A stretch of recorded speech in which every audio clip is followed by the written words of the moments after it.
No casamento da minha filha, algo não me deixava em paz. Enquanto todos sorriam, brindavam e celebravam, eu não conseguia tirar os olhos do noivo. Havia algo estranho na forma como ele olhava ao redor, como se estivesse esperando alguém. Em um momento, ele simplesmente saiu do salão, sem dizer nada. Minutos depois, voltou com um pacote escondido nas mãos. Meu coração apertou, mas tentei ignorar. Até que mais tarde, sozinha em casa, decidi rever as gravações da festa. E quando aquele momento apareceu na tela, senti o sangue gelar. Porque o que eu vi não tinha nada a ver com um simples casamento. Bem-vindos ao Recanto das Histórias. Antes de começarmos, por favor, escrevam de onde vocês estão nos assistindo. Gostamos muito de saber até onde nossas histórias estão chegando. Vera e Márcio se conheceram por pura coincidência. Foi no horário de pico, dentro de um ônibus lotado. Vera voltava do trabalho exausta. Além disso, a moça havia esfriado um pouco enquanto esperava o ônibus no ponto. Tudo o que ela desejava naquele momento era chegar logo em casa e tomar um chá quente com mel e canela, seguindo a receita da avó. Sai da frente, porque você parou bem aqui. Vera ouviu as palavras e nem percebeu de imediato que eram dirigidas a ela. Após essa fala, sentiu um empurrão nas costas e quase caiu no corredor, derrubada por um homem baixo, mas robusto. Sem pensar, Vera também deu uma cotovelada no grosseirão e imediatamente ouviu: "Você ficou louca?" O sujeito se virou e encarou Vera de frente. Exalava cheiro de ressaca, ou talvez fosse alho. O olhar turvo irradiava ao mesmo tempo indiferença e ameaça. E Vera ficou com medo de verdade. "Afasta dela se não quiser levar na cara", soou uma voz atrás de Vera. A moça se virou. À sua esquerda estava um rapaz com olhos incrivelmente azuis, emoldurados por cílios longos. Qualquer menina invejaria aqueles olhos, mas naquele momento Vera não estava preocupada com o olhar azul. Um escândalo estava prestes a estourar, e ela estava bem no centro. Felizmente, tudo se resolveu de forma bastante pacífica. O grosseirão murchou na hora diante daquele olhar azul como o céu. Provavelmente enxergou ali algo diferente do que Vera via. O rapaz que a defendeu no ônibus lotado era Márcio. Menos de um ano depois, o jovem pediu Vera em namoro sério e ela aceitou com alegria.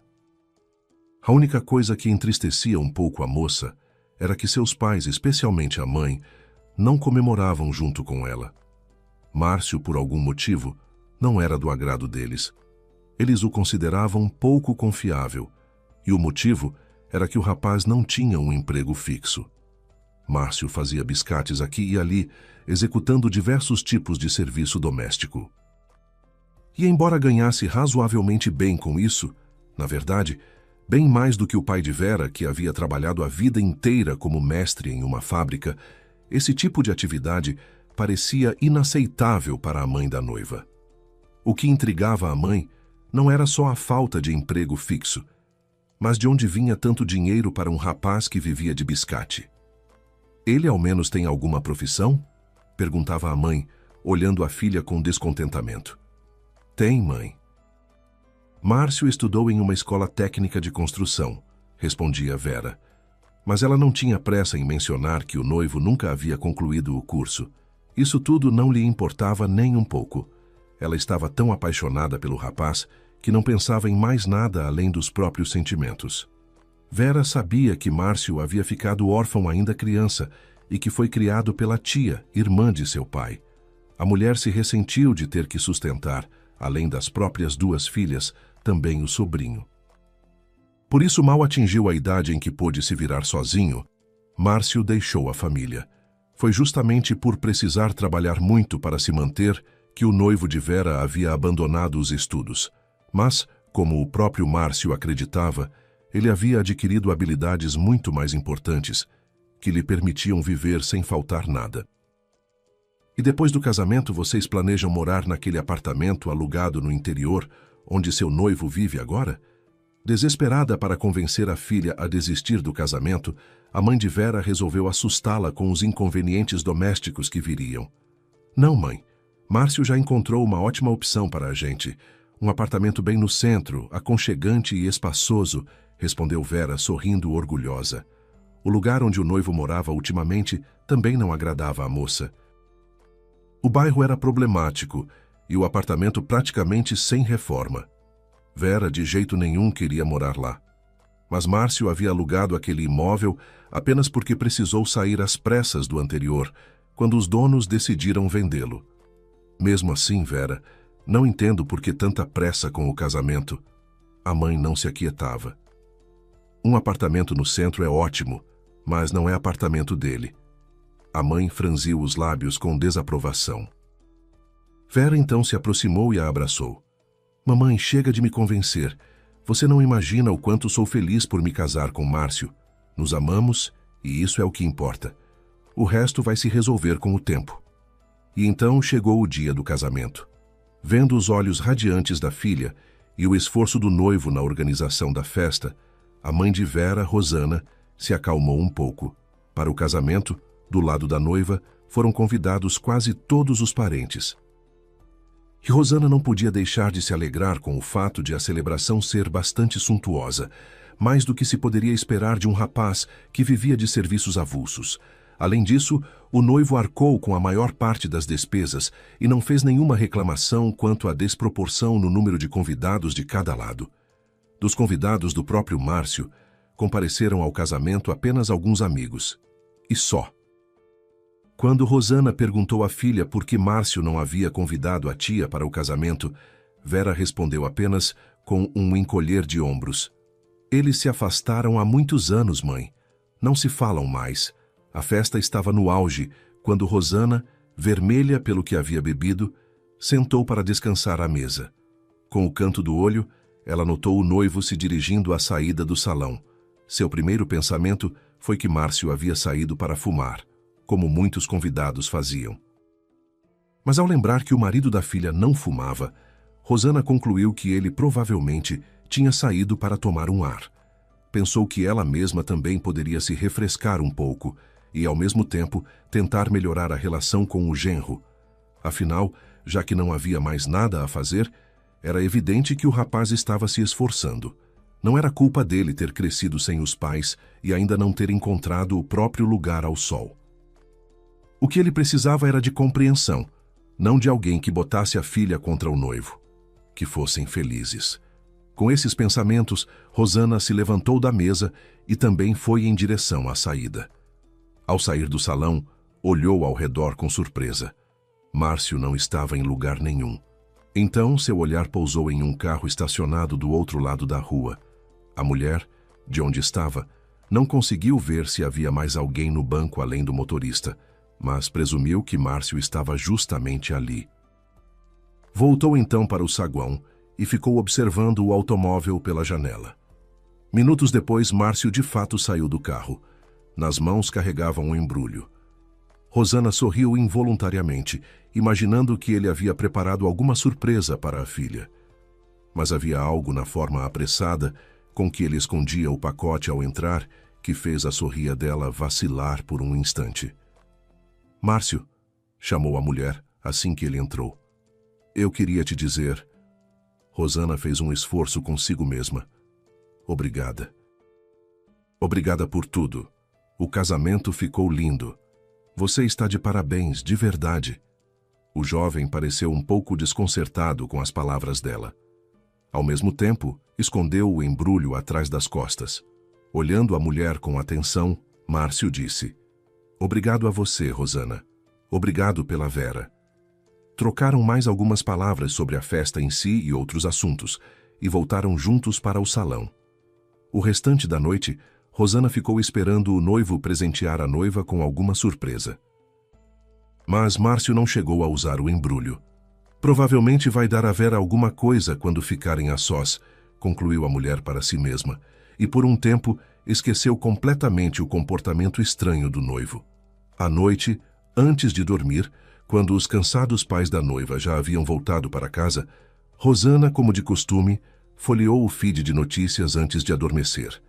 Em um dos vídeos, falava-se sobre uma quadrilha capturada. Os criminosos foram pegos em flagrante, no momento em que passavam um pacote. O pacote tinha a mesma aparência do embrulho que o marido da filha havia recebido naquele dia. E pensamentos sombrios começaram a surgir na cabeça de Rosana. De onde uma pessoa que mal trabalha tirou dinheiro para organizar um casamento assim? E, no geral, ele vive na grande vida. Dá presentes caros para Vera, a leva a restaurantes e por aí vai. Ninguém que vive de biscate gasta assim. A mulher não fechou os olhos a noite toda e pela manhã estava convicta de que o genro escondia algo muito sério. Por precaução, Rosana decidiu por hora não compartilhar sua descoberta nem com o próprio marido, nem muito menos com a filha. E tampouco lhe ocorriam ideias sobre como agir diante do que havia descoberto. Durante vários dias, a mulher não se encontrou e, por fim, teve uma ideia.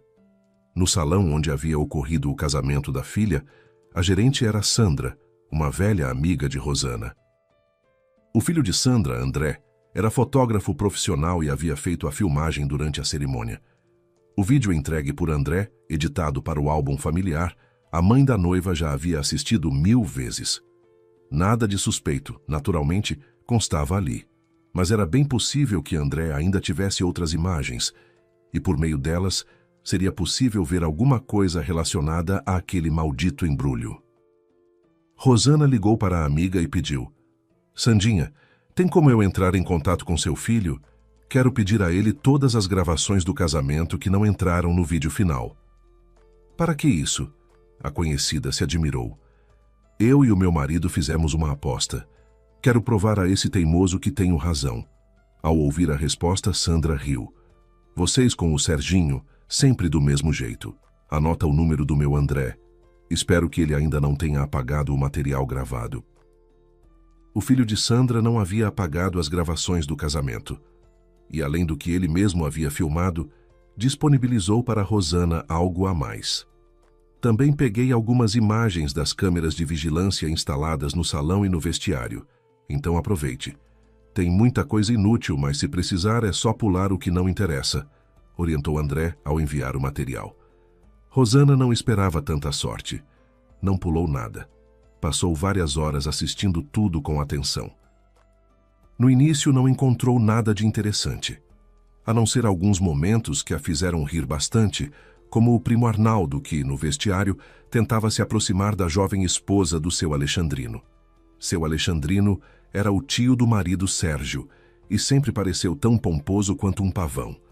A jovem esposa dele geralmente se comportava como uma verdadeira princesa, mas a alegria da mãe da noiva acabou no momento em que, perto do fim da noite, Márcio apareceu naquele mesmo vestiário. O noivo entrou sozinho e ficou parado, como se esperasse alguém. Algum tempo depois, uma moça apareceu no ambiente. Pelo que Rosana se lembrava, aquela jovem com mechas vermelhas no cabelo e argola no nariz era quem tocava música no casamento. DJ, ou como chamam. Para grande desgosto seu, era impossível entender o que estavam dizendo, mas em certo momento, Márcio tirou aquele embrulho e enfiou nas mãos da moça. A jovem primeiro balançou a cabeça, como se recusasse o conteúdo do pacote, mas de repente jogou os braços no pescoço do noivo. Quando Márcio a abraçou em resposta, Rosana exclamou: "Seu miserável, no próprio dia do casamento." O abraço do par escondido no vestiário durou um bom tempo. Rosana assistia tristemente, enquanto a menina de cabelos vermelhos chorava e voltava a se abraçar ao marido da filha. Nesses momentos, o coração da mulher literalmente sangrava. Ela queria desesperadamente estar lá agora e dizer ao canalha tudo o que pensava dele. Depois, Rosana se lembrou da expressão feliz que não saíra do rosto da filha durante toda a noite da festa, e passou a suspirar pesadamente. "Miserável! Que miserável!" dizia ela, dirigindo-se ao teto, sem ainda saber o que fazer com tudo que havia descoberto. Nos dias seguintes, Rosana assistiu ao vídeo mais algumas vezes, e em sua cabeça surgiam diversas histórias que poderiam explicar o ocorrido. Por fim, chegou a esta conclusão: Márcio e aquela moça eram claramente amantes. Além disso, provavelmente no pacote que havia entregado a ela, havia algum tipo de substância ilegal. e a menina certamente usava. Tudo nela denunciava isso. Era por isso que ficara tão feliz ao receber o embrulho. "Minha pobre filhinha, em que você foi se meter?" repetia a mãe de Vera, enxugando as lágrimas que lhe escorriam pelos olhos. A decisão veio de forma espontânea. Rosana nem chegou a analisá-la. Ou melhor, ela não quis fazer isso, pois assim poderia ter desistido de agir daquela forma com a própria filha. Algum tempo depois, Vera recebeu pelo correio uma carta com um texto impresso em uma folha comum e um pendrive com uma única gravação. Uma gravação em que o marido se abraçava com outra mulher bem no dia do casamento deles. O conteúdo da carta assustou Vera muito mais do que o vídeo em si. No vídeo, Vera não via nada de grave no fato de Márcio consolar uma moça em lágrimas que havia sido a DJ do casamento. Claro que se abraçavam como velhos amigos, mas Vera esperava que ele tivesse uma explicação para isso. O problema era a carta. Na folha, havia apenas 3 linhas impressas que diziam: "Não pense que ao se casar com Márcio, você se tornou a única para ele. O que me une a ele é algo mais forte do que alianças, e você só serve a ele como cobertura." Sem pensar 2 vezes, a jovem foi até o marido com a carta e exigiu explicações. "Quem te mandou tudo isso?" perguntou Márcio, depois de ler a mensagem e ver a gravação feita durante o casamento. "Parece óbvio quem é aquela que você consolava com tanta intimidade", disse Vera cruzando os braços. "Ela não podia ter mandado", murmurou o marido. "Quem é ela, afinal? Há quanto tempo vocês se conhecem? Não é cedo demais para cenas de ciúme?" tentou Márcio converter tudo em piada. "Então, levando em conta que você começou tudo isso ainda no dia do nosso casamento", rebateu Vera. Márcio suspirou. "Vera, não sei quem te mandou essa carta, mas tenho certeza de que não foi a Kátia." "O nome dela é Kátia?" "Sim, nos conhecemos desde quando éramos praticamente crianças. Pode-se dizer que crescemos juntos na rua. Kátia fugia de casa por causa dos pais bêbados, e eu fugia da tia quando ela estava especialmente insatisfeita com alguma coisa." Memórias em comum. É tudo o que nos une. Vera sentiu um leve constrangimento por sua desconfiança, mas lembrando que ainda não sabia quem e por que havia lhe enviado o vídeo e o bilhete, perguntou pensativa: "E que pacote você entregou para essa Kátia, que ela ficou tão feliz?" Vera percebeu que Márcio ficou nervoso ao ouvir a pergunta. No fundo, é uma bobagem. É para a mãe da Kátia. Ela está muito doente. Kátia, como todas as filhas de pais alcoólatras, é extremamente apegada a essa mulher. "O pacote era um remédio para a mãe da Kátia", concluiu Vera. "Sim, um remédio para a mãe dela", concordou Márcio rápido demais. Vera notou a pressa na resposta, mas deixou passar. Por algum tempo, os recém-casados continuaram discutindo o assunto e especulando quem poderia ter pregado essa peça tão cruel neles, e então fizeram as pazes. Vera não queria de jeito nenhum ensombrecer o período mais feliz de sua vida, e foi ela mesma quem primeiro propôs esquecer toda aquela história com as mensagens absurdas de um desconhecido. Alguns dias depois, quando Vera foi visitar os pais, a mãe tentou encontrar nos olhos da filha ao menos uma sombra de tristeza. A própria Rosana estava inquieta o tempo todo e até com medo de ligar para a filha. A mulher ora se repreendia pelo que havia feito, ora ficava ainda mais angustiada, pensando em todas as coisas terríveis que inevitavelmente aguardavam Vera. "Como vai você, Vera? E o Márcio?" perguntou Rosana com cautela, enquanto as duas tomavam chá na cozinha. "Tudo bem, mamãe, estamos ótimos", respondeu a filha, aparentemente de forma sincera. Rosana ficou totalmente desconcertada e ficou em silêncio por alguns instantes. "E quanto ao trabalho do seu marido? Ainda sai para fazer bico aqui e ali? Já era hora de se firmar em alguma empresa. É mais seguro, ele não acha?" "Mãe, para. Márcio ganha bem. Ele gosta do que faz." "Gosta. Ganha bem. A questão é de onde vem tanto dinheiro." Rosana não se conteve. "Mãe, chega de implicar com o Márcio. Ele agora é meu marido e eu não vou permitir." Vera não terminou a frase. Rosana de repente ficou branca como um papel e caiu no chão bem aos pés da filha.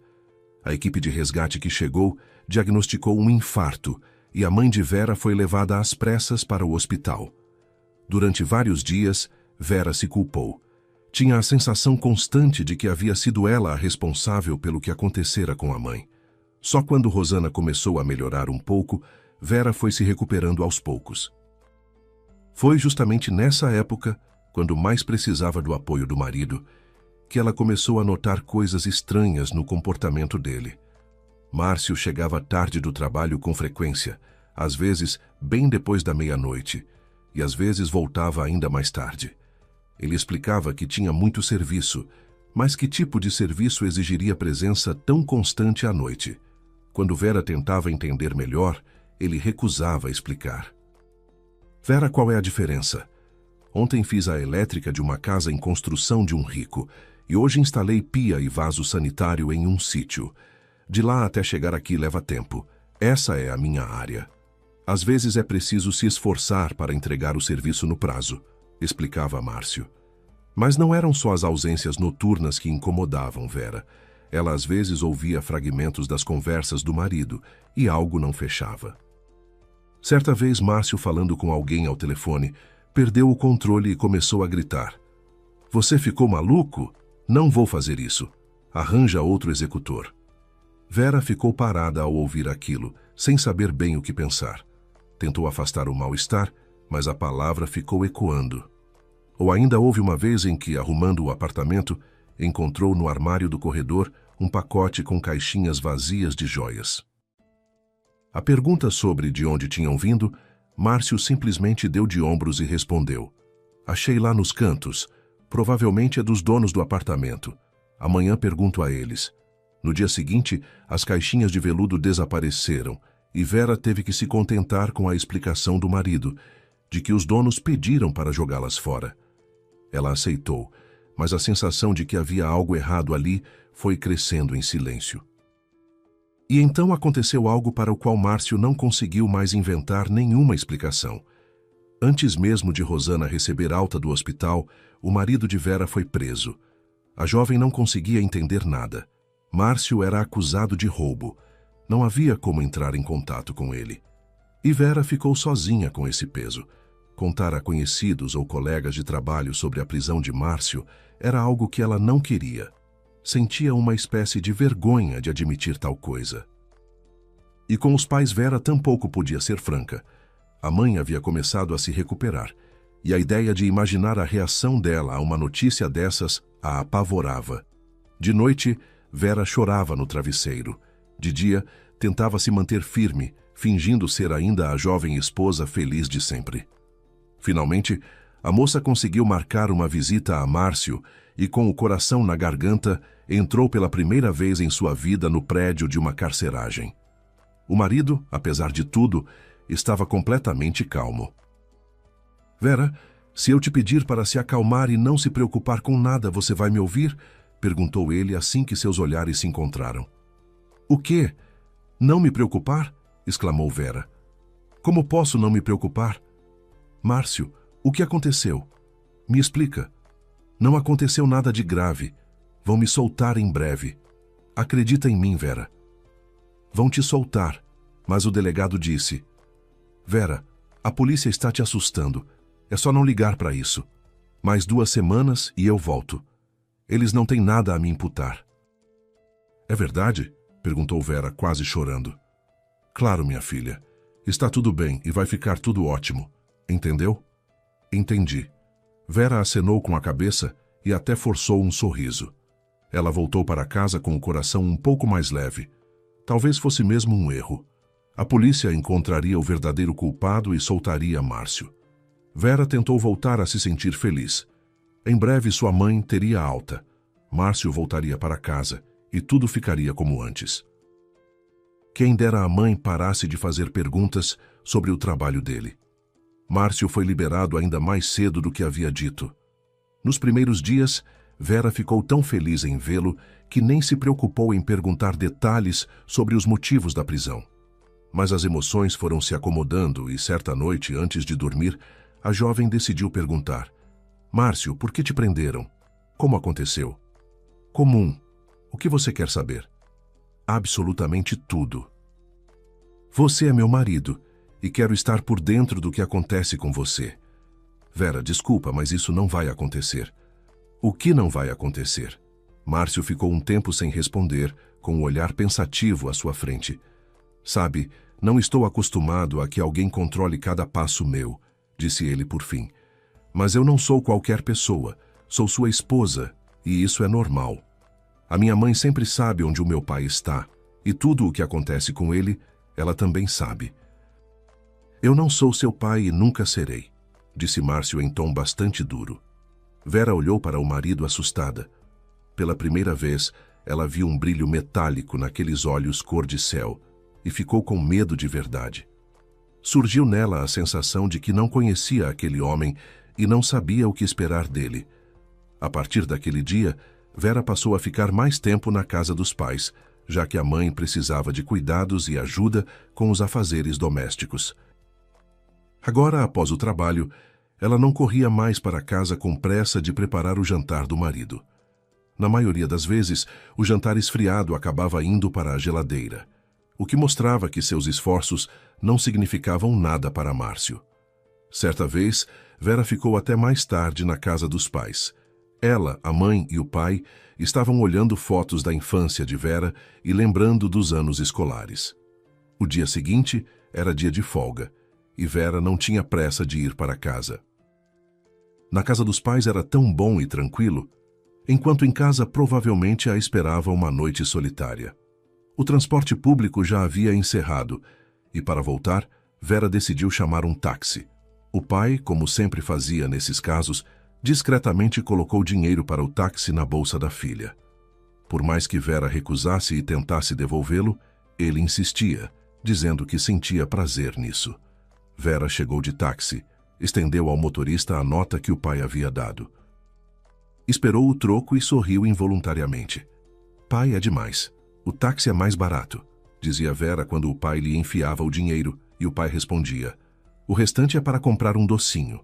Vera saiu do carro e, ainda sorrindo, caminhou em direção ao portão do prédio. De relance, notou que as luzes das janelas do apartamento estavam apagadas, o que significava que Márcio ainda não havia chegado. Mal Vera abriu a porta do prédio, um carro parou em frente ao imóvel. Dele saiu Márcio, que ao ver Vera mudou de expressão. Olhando involuntariamente para o banco do motorista, Vera viu claramente a moça Kátia, a mesma que havia sido DJ no casamento e abraçado o marido. — Você voltou de onde tão tarde? Resmungou Márcio, olhando para a esposa. — E você? Fazendo sua própria pergunta, Vera subiu os degraus. Márcio a seguiu. Quando entraram no apartamento, Vera viu nas mãos de Márcio uma grande mala de viagem. Franzindo a testa, perguntou. — Você vai viajar para algum lugar? — Não, resmungou Márcio. Tirou os sapatos, passou para o quarto e escondeu a mala no armário onde guardava as roupas. Vera continuava parada perto da porta. Márcio voltou ao corredor e suspirou. — Você tem razão, precisamos conversar. Vamos, entra. Não vamos ficar de conversa na porta. Vera tirou o casaco e seguiu o marido para o quarto. Naquele momento ela se sentia uma visita ali e nem tinha vontade de calçar seus adorados chinelos de casa. — Vera, senta pelo menos. Para mim também não é fácil ser transparente, disse Márcio. E Vera, atendendo ao pedido, sentou na beira da cama. Então o homem se sentou no chão bem aos seus pés e, olhando Vera nos olhos, disse: — Sou um ladrão, Vera, para falar sem rodeios. Faço isso há muito tempo. Vera sacudiu a cabeça. Ela estava preparada para ouvir qualquer coisa, mas a confissão do marido pareceu tão absurda que Vera riu baixinho e, ao mesmo tempo, sentiu um frio no estômago. — O que você quer dizer com isso? Perguntou ela. — Exatamente o que disse. Sabe, eu não escolhi esse caminho. A vida simplesmente não me deu outra chance. Quando você passa vários dias sem comer, involuntariamente pensa só em uma coisa, e princípios morais e outras bobagens ficam em segundo plano. Márcio, espera. Que eu não sabia que sua infância havia sido tão difícil. Na minha infância, aconteceram coisas ainda piores do que a fome, coisas que nem quero lembrar. Afinal, eu vivia praticamente na rua. E a rua é a professora mais impiedosa. Por isso não tem nada para se espantar, Vera. Entendo que para você é demais. Você não sabe nada sobre esse lado da vida. O mundo em que eu vivo é seletivo, e ele vive por conta própria. Mas você vai se acostumar. Pelo menos espero muito isso. Vera, eu te amo. Muito. Você é como aquela parcela de luz que sumiu da minha vida quando minha mãe morreu. Vera olhava nos olhos do marido, enquanto dentro dela havia uma luta de verdade. Por um lado, estava com um medo terrível do que havia acabado de ouvir. Por outro, havia se instalado nela uma pena de Márcio, ou melhor, daquele menininho órfão. Vera não sabia o que fazer a seguir, por isso simplesmente perguntou: Márcio, o que tem naquela mala que você escondeu no armário? Você não precisa saber disso. Por quê? Porque a nossa vida não vai mudar em nada. As coisas vão continuar como antes. Na mala tem, digamos, meu instrumental de trabalho. E quanto ao resto, Vera, lembra, meus negócios não devem te dizer respeito. Márcio pegou as mãozinhas frias da esposa e as pressionou contra o rosto. E a Kátia? Como ela está ligada a tudo isso? Vera se agitou. Kátia faz parte daquele mundo com o qual você não deve ter nenhuma relação. Pense nela como colega de trabalho, o que de certa forma é verdade. Ela também cresceu na rua e sobreviveu como pôde. Aos poucos, Vera foi tomando consciência de que tudo aquilo estava acontecendo de verdade e não em algum pesadelo. Os olhos se encheram de lágrimas e ela sussurrou: Márcio, por favor, vamos embora daqui. Você larga esse trabalho, arruma um emprego comum. Te peço. O homem puxou a esposa em lágrimas para perto de si e acariciou seus cabelos. É claro que vamos fazer isso. Aguenta um pouco, minha querida. Vou comprar uma casinha na praia. Teremos muitos filhos e vamos viver como as outras pessoas, só que muito mais felizes do que elas. Vera, você é minha maior conquista nessa vida. Jamais vou te entregar para ninguém. Uma vida estranha começou para Vera. Ela fingia com afinco que aquela conversa jamais havia acontecido. Márcio continuava saindo para trabalhar, e Vera se forçava a imaginar que o marido continuava consertando vasos sanitários e tomadas. Era assim que a jovem tentava preservar os restos de sua felicidade conjugal, mas era uma ilusão. E com o tempo, Vera foi voltando a si, e a ajudou nisso um episódio. Era sábado, e Vera fazia uma limpeza caprichada no apartamento, esperando que, por ser dia de folga, o marido voltasse mais cedo. A campainha tocou. Vera, pensando que Márcio havia voltado, correu para o corredor com uma expressão radiante. Na escada estava a Kátia, aquela mesma Kátia com quem Vera ainda não havia tido a oportunidade de conversar.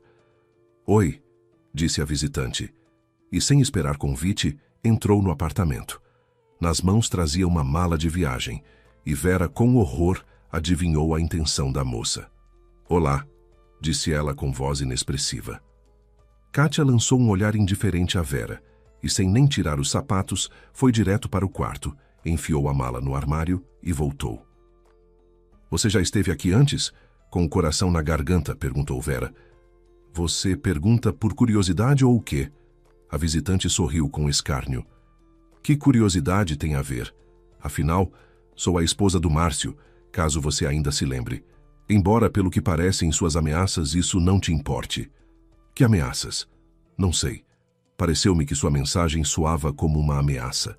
Que mensagem? De que você está falando? Kátia, para de fingir. Logo depois do nosso casamento, recebi pelo correio uma carta. Estava junto um vídeo em que vocês se abraçavam no vestiário durante a festa e uma carta de caráter ameaçador. Que absurdo! Me mostra essa carta. Vera foi ao quarto e tirou da mesinha de cabeceira uma folha de papel dobrada ao meio. E o vídeo está no pendrive. Se quiser, posso colocar, disse ela voltando ao corredor. Kátia leu o texto impresso e olhou Vera nos olhos. Isso definitivamente não fui eu. Você tem certeza de que não foi você mesma que escreveu essa carta? Por quê? Para encurralar o Márcio, por exemplo. Viu a gente naquele vestiário, ficou com ciúme e inventou o bilhete. Não fale bobagem. Não tenho outra explicação. Sabe, tenho que ir. Estão me esperando. Kátia enfiou de volta nas mãos de Vera a folha e saiu pela porta. Por algum tempo, Vera ficou olhando para aquela porta e depois, movida por algum impulso, foi ao quarto e abriu o armário. A mala que Kátia havia trazido para dentro de sua casa parecia uma cobra. Vera ficou parada diante dela por alguns instantes, como se soubesse que o que estava prestes a ver mudaria algo dentro dela. Com o coração disparado, abriu com cuidado o zíper. No fundo da mala havia maços de dinheiro. Muito dinheiro. Mais do que ela havia visto em toda a vida reunido num mesmo lugar. Vera fechou o zíper devagar, como se qualquer barulho pudesse atrair um perigo que ela ainda não sabia nomear. Então sentou na beira da cama, os joelhos bambos. Naquele momento, a sensação vaga que havia carregado por semanas, as ausências noturnas, os telefonemas estranhos, as caixinhas de joias, a resposta rápida demais sobre o remédio, tudo se encaixou de uma vez. Vera compreendeu. Estava em apuros de verdade. Por mais que refletisse sobre tudo aquilo, não conseguia encontrar saída da armadilha em que havia caído. O mais sensato seria ir à polícia e contar tudo. Mas Vera sentia um medo enorme, especialmente pelos pais. Ela nunca havia tido qualquer ligação com o mundo do crime e não entendia até onde essas pessoas poderiam ir. Vera não conseguia ver Márcio como um dos criminosos. Parecia-lhe que ele havia simplesmente caído sob má influência. Mas no fundo do coração, Vera já sabia. Márcio era seu maior inimigo. O marido era quem a havia atraído para essa armadilha. Precisava fugir dele sem olhar para trás. Vera decidiu tentar mais uma vez conversar com o marido e convencê-lo a abandonar sua ocupação perigosa. Quando Márcio chegou em casa, Vera estava sentada na cozinha com a luz apagada, esperando por ele. Você? O que aconteceu? Márcio, me diz, você realmente me ama? Vera fez a pergunta. A voz era completamente inexpressiva. O marido deu alguns passos na direção dela. Então parou no meio do caminho e acendeu a luz. A luz que inundou a cozinha iluminou o rosto pálido de Vera. Márcio então disse, você sabe o quanto te amo, Vera. O que aconteceu? Nada aconteceu. Só que não consigo viver assim. Se você realmente me ama, precisa entender. Por favor, pare com isso por minha causa, pela nossa causa. Márcio cerrou os olhos. Foi sua mãe que te encheu a cabeça? Perguntou ele. O que minha mãe tem a ver? Vera olhou para o marido assustada. E quem você acha que mandou aquela carta e a gravação? Entendi na hora de onde soprava o vento. Só que não fui confrontar a Rosana para não te magoar. O que você está dizendo? Minha mãe não faria isso. Claro que faria. Ela nunca gostou de mim. E acesso às câmeras de segurança ela podia ter conseguido por meio da conhecida que trabalha como gerente naquele estabelecimento. Com certeza sua mãe, tendo assistido às gravações e nos visto com a Kátia, decidiu se meter e escreveu aquela carta. Vera, não me importo com nada disso. Só quero que você me aceite como sou. Você quer que eu me conforme com o fato de meu marido ser ladrão e que haja malas com dinheiro no armário do nosso quarto? A jovem mulher não percebeu que havia começado a gritar. Só quando uma palma masculina, gelada, tampou firmemente sua boca, Vera foi tomada por um pavor glacial. Por favor, fica quieta e nunca mais ousa falar assim comigo. A voz de Márcio parecia calma, mas aquela calma gelada a assustava ainda mais. Vera tremeu o corpo inteiro.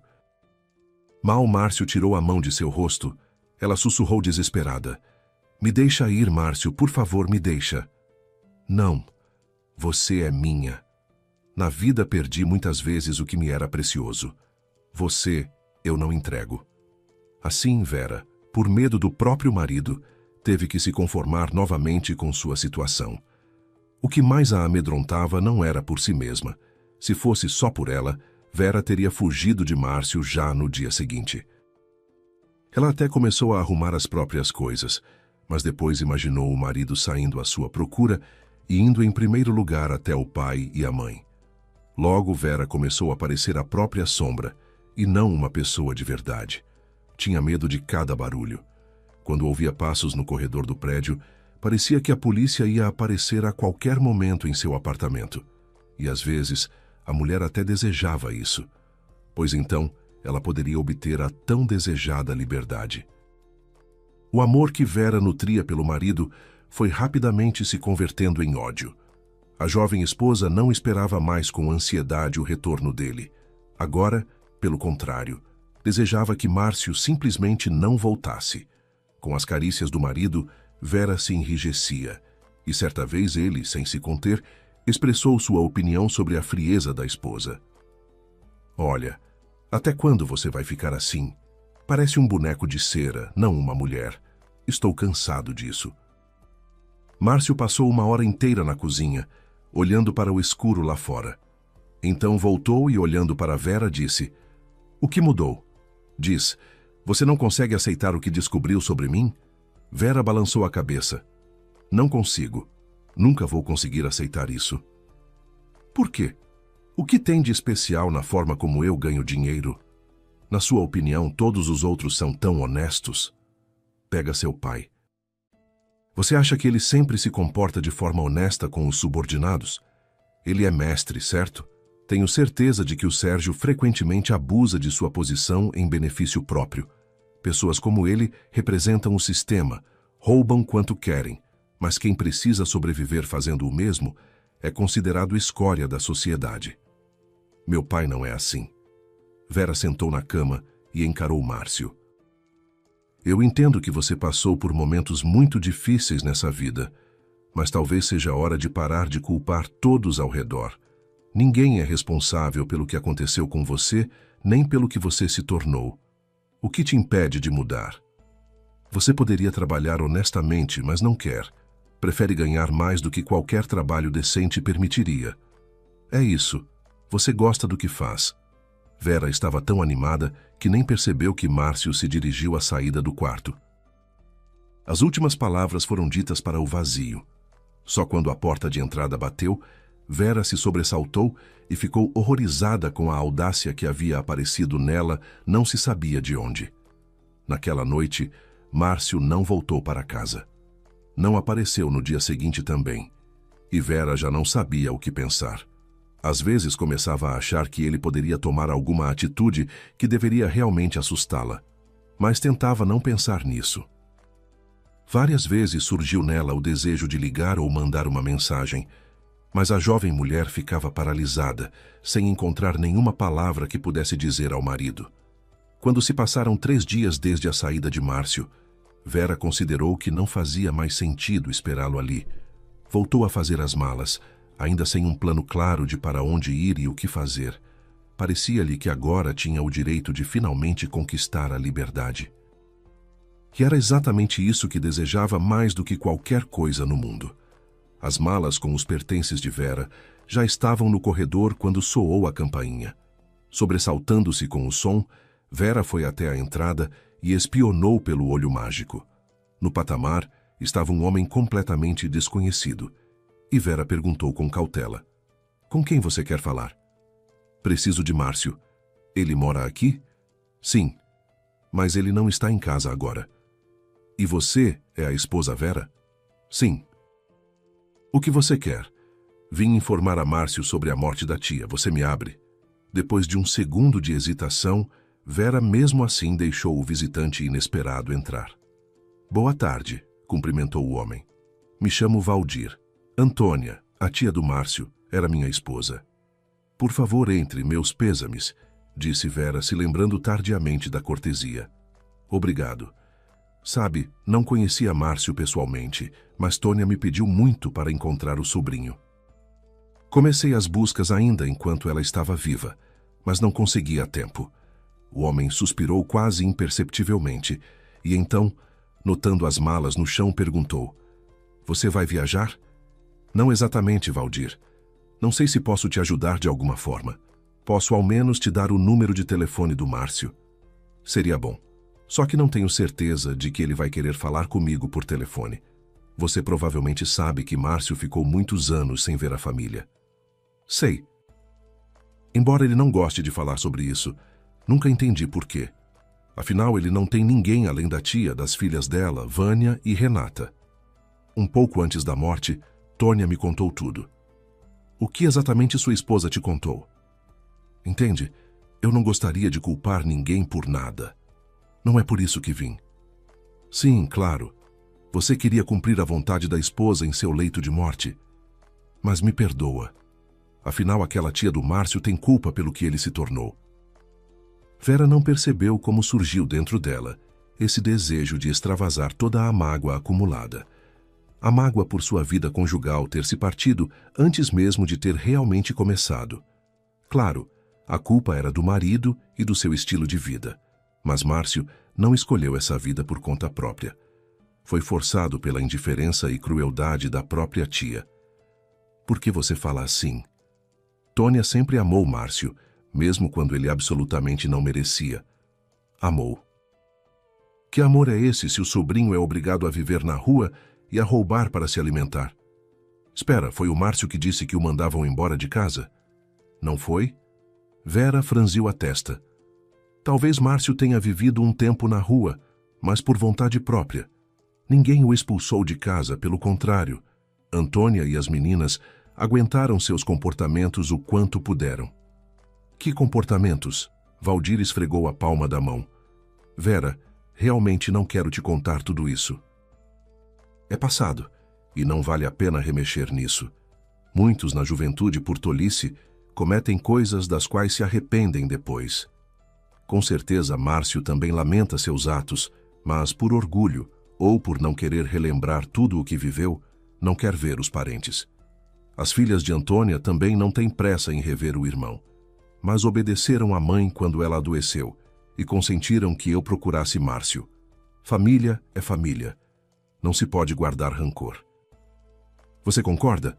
Aliás, você e Márcio agora têm a própria família e devem entender o quanto isso é importante. Não deu certo nenhuma família, exclamou Vera. Márcio não guarda só mágoa dentro de si. Por causa de uma infância sem uma criação adequada, ele se tornou ladrão. Você entende isso? Vera cobriu o rosto com as mãos e chorou silenciosamente. Vera, me perdoa. Valdir se apressou em consolá-la. Eu de jeito nenhum pretendia. Não sabia que tinha chegado a esse ponto. Claro que não sabia, ele esconde bem. Eu também demorei muito para entender que havia algo de errado. Só que isso não me alivia. Afinal, eu o amava. Amava. Vera soluçou em voz alta. É por causa da sua esposa. Por causa da tia, Márcio aprendeu a roubar. Vera, espera, não é assim que as coisas são. Precisamente a inclinação de Márcio para roubar foi o que levou a que ele fugisse de casa. Ele roubava objetos e dinheiro não só da tia e das primas, mas também das visitas que iam à casa delas. Depois chegou ao ponto de invadir a sala do diretor da escola e levar tudo o que conseguia. É claro que Antônia tentava criá-lo, mas ela tinha um temperamento muito suave, e o menino não a obedecia. Na adolescência, Márcio se envolveu com más companhias, e aí a tia ficou completamente de mãos atadas. Vera tirou as mãos do rosto e encarou o homem que tentava convencê-la de algo que contradizia completamente tudo o que o marido havia lhe contado. Por que eu deveria acreditar em você? Sussurrou a jovem. Por que eu mentiria para você? E minha esposa, embora não tenhamos vivido juntos tanto tempo quanto eu gostaria, jamais dizia mentira. Ela era crédula demais até, mas definitivamente não era mentirosa nem tirânica. Uma pessoa mais bondosa que minha Tônia é preciso procurar muito. Meu Deus, será que tudo o que Márcio disse é mentira? Será que não se pode acreditar em nenhuma palavra dele? Como pude me enganar tão profundamente? Vera se apoiou na parede e fechou os olhos. No peito, parecia ter se aberto um buraco enorme, e o mundo ao redor pareceu de repente estranho e repugnante. Me perdoa, Vera, não devia ter vindo aqui. Simplesmente imaginei que o sobrinho da minha esposa havia crescido e entrado nos eixos. E Tônia, minha Tônia, também acreditava nisso. Como se pode ver, foi em vão. Márcio não mudou. Ficou ainda pior. Naquele momento, Vera ficou tão desapontada com o marido que passou a odiá-lo com toda a alma. Mas a maior decepção ainda estava por vir. Naquela mesma noite, Vera, despedindo-se do visitante inesperado que havia jogado luz sobre o passado de Márcio, foi para a casa dos pais. Estranhamente, ela não sentia mais medo por si mesma, nem pela mãe e pelo pai. Aos seus olhos, Márcio agora não era mais um elemento criminoso perigosamente ameaçador, e sim um mentiroso comum. Além disso, um tanto covarde, pois não tinha coragem de reconhecer a própria culpa, jogando a responsabilidade por sua própria fraqueza sobre a pobre mulher, sua própria tia, que pelo visto havia sido imerecidamente bondosa com ele. Mal Vera entrou em casa, carregada de malas, a mãe imediatamente entendeu tudo. "Verinha, eu sabia, disse ela em lágrimas. "Sim, mamãe, você tinha razão em tudo. E eu me enganei tanto na escolha do marido quanto em ter confundido nossos sentimentos com o amor." Deixando as malas no chão do corredor, Vera abraçou a mãe e sussurrou com o rosto no ombro dela. "Mãe, eu sei que foi você quem tentou me parar, que mandou o vídeo do casamento com aquele bilhete. Como você sabe que fui eu?" "Sei, mamãe. E você tinha razão em tudo. Provavelmente também quanto a Kátia. Tenho certeza de que Márcio está lá com ela agora, mas para mim isso já não tem nenhuma importância. Ainda bem, minha querida, ainda bem."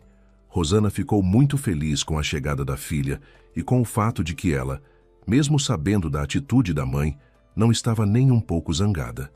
Juntas começaram a desfazer as malas de Vera e depois ficaram na cozinha até quase meia-noite. Vera contou à mãe tudo o que havia passado nos últimos tempos. E a cada confissão, a moça ia se sentindo mais e mais aliviada. "Meu Deus, Vera, por que você não me contou tudo isso antes?" exclamou Rosana depois que a filha fez uma pausa. "Tinha medo, mãe. Medo por vocês dois. Medo de você me julgar. Tinha medo de tudo. Agora entendo que foi inútil. No fundo, ele não é tão assustador. É apenas um covarde comum. Acho que devemos ir à polícia. Embora não, você pode ser implicada também como encobridora. Não precisa fazer nada, mãe. Amanhã mesmo entro com o pedido de divórcio e pronto. Vamos esquecer o meu casamento como um pesadelo. Você só me perdoa por tudo isso. Sou muito culpada com vocês dois." "Você amadureceu muito, Vera." Rosana olhou para a filha com um sorriso. "Precisei amadurecer, mãe, mas tudo bem, não chora." "Choro mais de alegria, saiba. Sabe quantas noites passei sem dormir? Tinha o tempo todo medo de que ele te ensinasse coisas ruins. Boa coisa que não ensinou." Vera, sorrindo de volta, abraçou a mãe pelos ombros. "Embora Márcio tenha me ensinado uma coisa, afinal, a distinguir um engano do outro. Por exemplo, quando estão tentando te enganar para te proteger de alguma coisa, como você com o vídeo do casamento, e quando juram amor eterno, mas mentem descaradamente na sua cara." Vera estava certa sobre o fato de que, depois de sair de casa, Márcio havia ido para a Kátia. Poucos dias depois, ela pôde se convencer disso pessoalmente. Vera voltava do trabalho para a casa dos pais. Estava em um ônibus e pensava em seus próprios assuntos, quando em um ponto vislumbrou um rosto conhecido. O ônibus parou e 2 passageiros subiram. O coração de Vera começou a bater acelerado. Ela não sentiu mágoa nem dor ao observar Márcio e Kátia se abraçando na porta, provocando olhares de desaprovação dos passageiros. O que Vera sentiu naquele momento foi um desapontamento terrível. Desapontamento com tudo. Com as pessoas, com o amor como tal, com a fidelidade e com a esperança no futuro. Sem ligar para quem estava ao redor, Kátia beijou Márcio. Nesse instante, Márcio, lançando o olhar para o fundo do salão, viu Vera. O que exatamente ele leu nos olhos da esposa, só ele sabia. Mas o olhar de Márcio, naquele minuto, expressava ao mesmo tempo susto e desesperança. O ponto que ela precisava foi anunciado, e Vera, virando as costas para Márcio, caminhou até a saída da frente. Ele não correu atrás dela ao sair do ônibus. Provavelmente ficou com medo. Mas naquela mesma noite, ligou para Vera pela primeira vez depois de longo silêncio. "Vera, precisamos nos ver. Onde você está agora?" "Vou até aí. Você ainda tem algo a me dizer?" Tenho. Devo te explicar. Não precisa, Márcio. Não precisa de nada.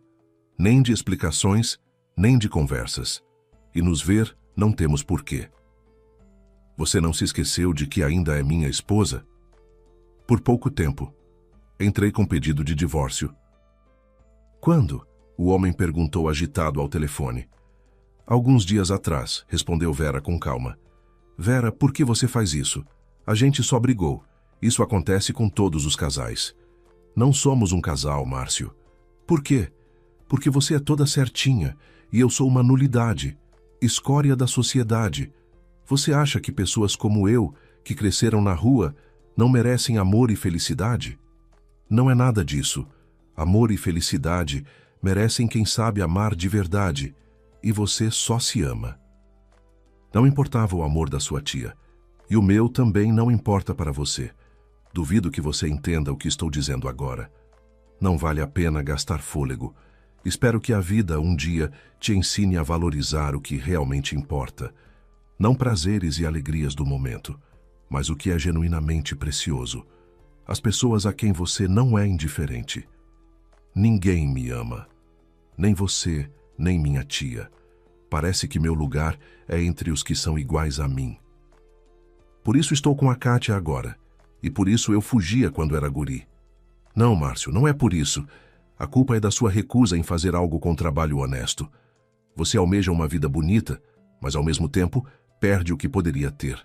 Foi exatamente por isso que você perdeu sua família e a mim também perdeu. E quem não quer uma vida bonita? Todos só fingem que são honestos.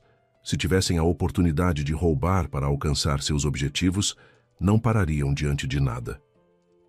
É que têm medo de roubar e não sabem como fazer isso sem serem pegos. E eu sei. Em breve, muito em breve, você vai descobrir o quanto sou bom nisso. Depois desse negócio, você vai vir correndo até mim, porque vou ficar muito rico. Muito. Márcio desligou o telefone. Por alguns segundos, Vera ficou sentada olhando para a tela apagada. 2 lágrimas escorreram pelo rosto. Exatamente 2 semanas depois, o telefone de Vera recebeu uma ligação da polícia. Uma voz masculina grossa começou confirmando os dados dela. E então, sem dar nenhuma explicação, mandou Vera comparecer ao delegado. Meu Deus, quanto tempo falta para eles te divorciarem dele? Comentou a mãe de Vera, preocupada com aquela convocação. Indo ao setor de investigação, Vera não tinha nenhuma dúvida de que Márcio havia sido preso novamente. E com certeza, a causa disso era aquele negócio iminente do qual ele havia se vangloriado. Aquele que deveria torná-lo muito rico. Porém, o que o delegado disse a Vera fez com que ela quase desmaiasse ali mesmo em seu escritório. O agente da lei, com ar aparentemente completamente alheio a tudo, interrogou Vera por um bom tempo e chegou até a tentar acusá-la de cumplicidade nos crimes do marido. Vendo, porém, que a jovem mulher ou realmente desconhecia os negócios do próprio cônjuge ou os escondia muito bem, o investigador finalmente disse com o mesmo tom banal: seu marido morreu durante a detenção. Agora vamos juntos ao necrotério para o reconhecimento. O que o funcionário ainda dizia, Vera já não ouvia. Na cabeça dela havia uma espécie de zumbido, e diante dos olhos surgiu o sorriso quase infantil de Márcio e seu olhar azul como o céu. Durante muito tempo, Vera ficou se recuperando sem conseguir aceitar o ocorrido. Ela chegou até a se culpar pelo que havia acontecido com Márcio. Vera, o que é isso? Parece que você se culpa pela morte dele, perguntava Rosana preocupada. Desde o dia do enterro, Vera não conversava com ninguém, como se tivesse se fechado em si mesma. Não sei, mãe.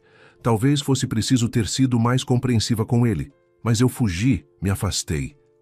A mãe de Vera ficou em silêncio por algum tempo, pensativa, e depois, sacudindo a cabeça, disse: é impossível tornar um ser humano em ser humano contra a sua vontade. Nem sempre se consegue isso. A própria tia de Márcio não conseguiu lidar com o sobrinho e colocá-lo no caminho certo. Não se martirize, filha. Sabe o que estou pensando? Você precisa se encontrar com as primas de Márcio. Elas te convidaram para visitar depois do enterro. Estava certo convidarem. Só não sei se cabe a você decidir. mas pareceram-me duas moças muito boas. As primas de Márcio, Renata e Vânia, depois da morte da mãe, ficaram sob os cuidados do marido dela, Valdir. As moças ainda não eram casadas, embora a mais velha, Vânia, namorasse um rapaz chamado Alan. O pai do rapaz era baiano, e a mãe era metade paulista, metade carioca. Esse fato gerava discussões dentro da família, pois Valdir não aprovava a escolha da enteada. "Faltam rapazes daqui para você?" resmungava ele, periodicamente voltando ao assunto nas conversas. Em geral, indo visitá-las, Vera estava com muito medo, sem saber bem do que. Mas todos os seus medos desapareceram imediatamente. Mal ela percebeu que as irmãs do marido morto estavam nervosas tanto quanto ela. Ambas as moças eram bastante tímidas e até pouco falantes. No começo, quem falava era principalmente o padrasto delas. E só depois, quando todos se acostumaram um pouco uns com os outros, as moças já puderam falar sobre o que era relacionado a Márcio. Renata tinha muito medo do Márcio quando era criança, admitiu Vânia, e eu apanhei bastante dele porque tentava me opor a ele. Me digam, quantos anos tinha Márcio quando os pais morreram? 9 anos, entrou na conversa Renata. Lembro como a nossa mãe tinha pena dele por ter ficado órfão. Eu até tinha ciúme dela por causa disso. Eu tinha só 3 anos e parecia que a mãe agora amava não a mim, mas a ele. E Márcio aproveitava do amor dela e fazia o que queria, acrescentou Vânia. Em seguida, se contendo, disse: "Desculpa, Vera, você provavelmente acha desagradável ouvir tudo isso." Não, quero saber toda a verdade sobre a infância do Márcio. Toda a verdade. Então, por favor, contem. Não tem muito o que contar. Márcio parecia nos odiar a nós e a mãe também, embora no começo fingisse e agisse só nas costas dela. Os nossos brinquedos ele ou quebrava ou levava para fora de casa. Depois começou a pegar dinheiro da mamãe. Ela não o repreendia, pelo contrário, comprava para ele tudo o que pedisse. Mas parecia que não era suficiente. Quando o primo começou a roubar dinheiro dos colegas de classe, a mãe, pela primeira vez, acreditou nas nossas queixas sobre ele.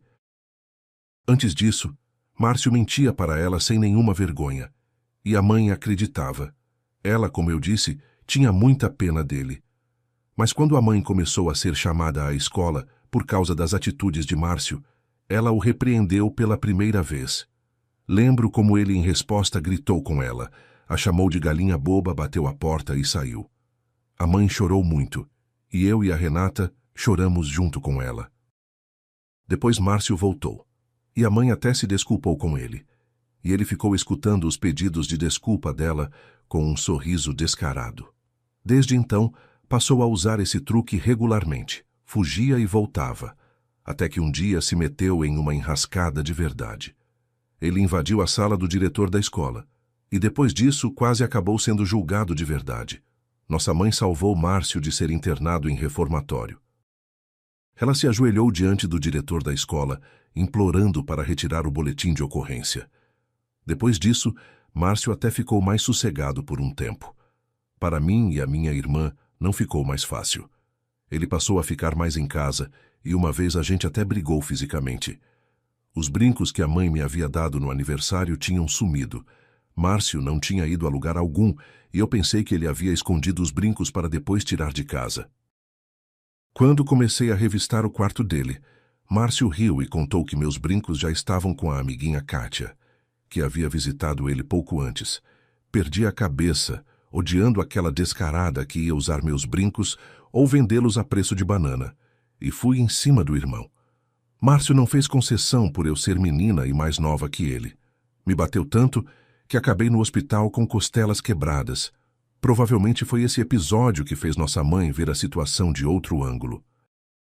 Desde então ela parou de defender Márcio e o deixou viver a vida que ele mesmo havia escolhido. Sinto muito, Vera, que as coisas tenham terminado assim. Afinal, Márcio era nosso parente, mas de alguma forma não conseguimos nos tornar uma família para ele. Como diz a minha mãe, é impossível tornar um ser humano em ser humano contra a sua vontade. Vera suspirou. Provavelmente a morte dos pais o afetou muito, ou então era assim mesmo o feitio do caráter dele. Dos que partiram não se fala mal, por isso que ele finalmente encontre a paz. Naquele dia, Vera compreendeu muito sobre o marido e até parou de se culpar pela morte dele.